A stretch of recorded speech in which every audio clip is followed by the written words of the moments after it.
What's up, YouTube? We're back at it on Friday, working on the 63 project again. We left off painting the dash. That came out pretty decent. Got some stuff put back together, then untaped a few things. But still working on cleaning up and putting a few things back together there. So that's that. So after having finished with that, number one objective now is to get the bumpers back on. So as you can see with the front bumper, I set the balance in place. I had to transfer over a couple parts from the other bumper that were missing from here, such as that balance support. And there was a couple bolts missing too, but no problem. I was able to take care of that. I pulled off those reinforcement bars that we didn't need. But ironically, we do need them for this car. So I just threw them up there on the cowl. Those bolts gave me some trouble, even though that bumper is pretty clean. Well, one of them ended up snapping, but no big deal. We got through it. But now, okay, so to the bumpers, I'm gonna be putting them on solo, right? Because I'm just trying to get it done. Although I can get help, let's see if we can just do it now. So to try to take a precaution to protect the fenders, you can see I taped some thin foam that I have right there. So if the bumper does collide into that, it hopefully won't scratch the paint. So yeah, let's see how this works out. It would be a shame to have a scratch after all the effort we went through, but I think we'll be okay. I'm just still gonna take my time. And ironically, with these cinder blocks, you can see the brackets are almost lined up right where they need to be. So I'm just gonna take my time and inch it forward little by little, and by shimmying those blocks a little bit further back, or maybe I'll get 2 more blocks. We'll get it done one way or another. But whatever happens, good or bad, I'm gonna show you guys. So stay tuned, but let's just go at it with no fear. We're just gonna knock this out, throw the bumper on. It's not that big a deal. All right, be back in a few, guys. Peace. Bam, there it is, guys. Bumper is back in place. Right now, I kind of just have it loosely mounted. I need to tighten it up, but just happy to get it on there. I just peeled the foam off. It was pretty much a good idea. Yeah, look, this side is good.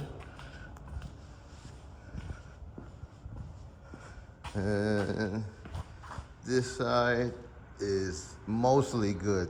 One little microscopic issue that I can easily deal with. You see that? I should have did some better body work right there, but I didn't even body work this fender. But anyway, see, we got that one little divot. Most people will never, ever, ever see it, but I know it's there. So I think I'm just gonna, use a little touch up and touch that up right there. But all in all, it was without issue. We got the mission accomplished. And yeah, I just got to tighten it up and clean it up. But wow, doesn't that make a difference? A big difference to me, it does. And you see that nice chrome front bumper on there, and it ties in with the rest of the trim. The car starts to come to life. So really need to get this glass installed. That's gonna be one of my next challenges, I guess. That one for sure I'm gonna need help with. But, we'll get there. But for now, we're gonna take this small victory, this somewhat big victory. I gotta now, I guess, start transitioning and cleaning up whatever back bumper I'm gonna put on and get the hardware together and get that installed too, because I'd like to have both bumpers on there. But for now, I'm really happy just having the front one on there. I'm gonna spend a little time cleaning it up and wiping the car off, but there it is, guys. Once again, another testament to why it's okay to push yourself sometimes. A little ingenuity, came up with something to protect the paint. And although we had one little tiny issue, overall it worked out. So yes, you can install one of these bumpers by yourself. Just use your brain and be smart about it and be careful. that's it. All right, guys. Thanks for locking in and checking it out. I don't know if I'm gonna close out this video yet. I'm gonna try to maybe do a little bit more work and bring you guys a couple more clips. So hang tight, more to come. Peace. What up, guys? So we're back. We got the bumper under loosely mounted, so now I'm working to firm it up. So I'm just using the jack and that little block of wood to hold it in the position I want it in, and then I'm gonna crawl under there and tighten up the bolts while it's in the spot I want it in. So I'll be doing that. You guys already seen the dash area, so that's done and chilling. I don't know if I showed it while it was kind of unwrapped, or you can see the chrome trimmings and whatnot, but there it is. And yeah, so I did get the bumper situated too after looking better, closer at what I had on the floor here. One is a 64 rear bumper, what you see right here. You see the center section is much smaller, and then this one is the 63 bumper. That center tin or center section is much wider. But man, this bumper is not the best at all. I mean, I'm gonna clean it up, but it's got several bumps and bruises. It looks old, right? So for sure, this one has seen better days. You see that end cap is all scarred up, dented up, scuffed up there, chrome peeling, pitted, etc. The center section is crusty as hell too. But I have a fresh center section. But the way this bumper looks, I don't know. We'll have to see how the chrome cleans up to see if it even makes sense to throw it in there. Because where I'm at right now, I'm thinking this bumper is going to be temporary anyway. I need to try to locate a better bumper. So that's why, I'm not going too hard to install it, I'll get it installed, but it's like, I'd rather put a better bumper on there. Now, the one parts car in the backyard, 63 parts car, has a bumper, and the chrome actually looked a little bit brighter, but when I looked at it closely, I wasn't feeling it. It's still kind of crusty too. I'm talking about this one right here. As you can see, I mean, that might clean up. But I think I saw a dent on this one too. Yeah, see, this end cap is hella crusty and it's kind of dented up too. So it'll be a fight to take that off of this car. And I already know the bolts are gonna be all seized up and crusty.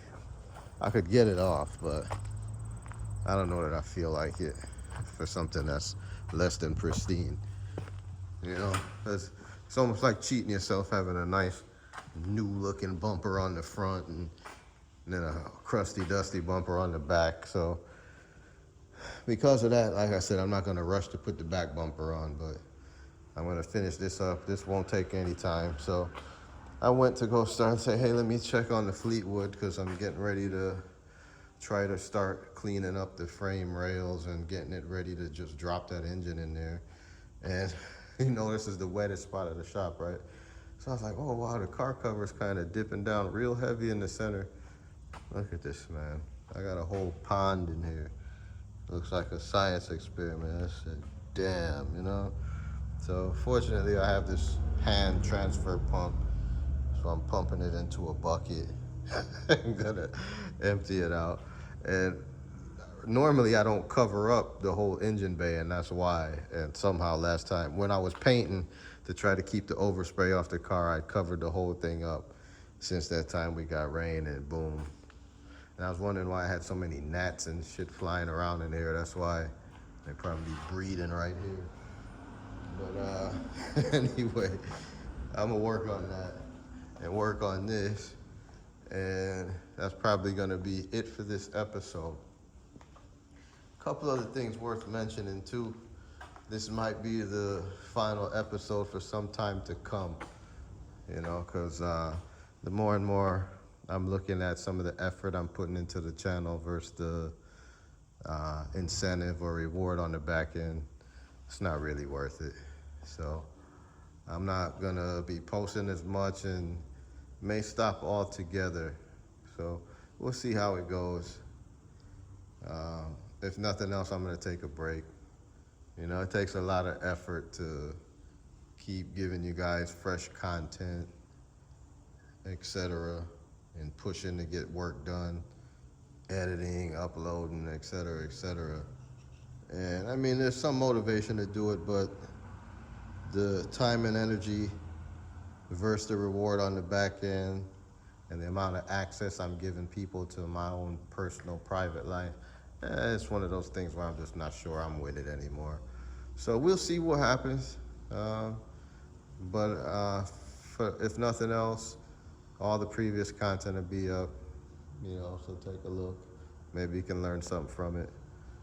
And yeah, that's it for now, guys. I'm your host, Shawnee C. at Motor City Customs, and we're signing out. Peace.